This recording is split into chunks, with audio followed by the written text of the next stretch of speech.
With 23 of the Atlanta murders blamed on Wayne Williams, Lee Brown announced Monday the Missing and Murdered Children's Task Force was closing for good next Monday. But then church leaders complained to Mayor Young that the closing was premature and the heat was on Brown.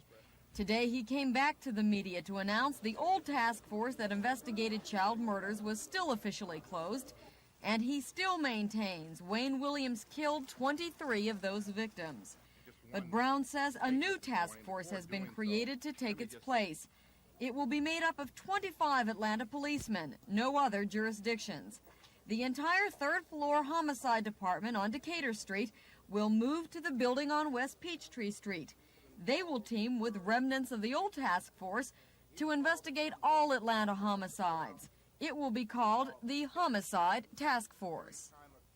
One of the things that was brought to our attention by the ministers that met with us, people who represent, even just through their congregation, if not through the fact that they're leaders in our community, is the fact that the community has an attachment to the task force, and we had 7 cases which were not closed.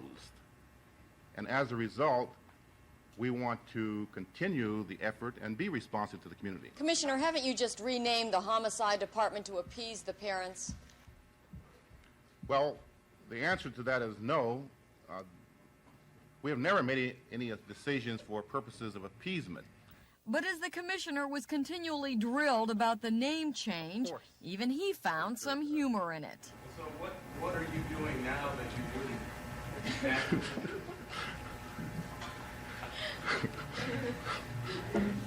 You understand why we might be skeptical.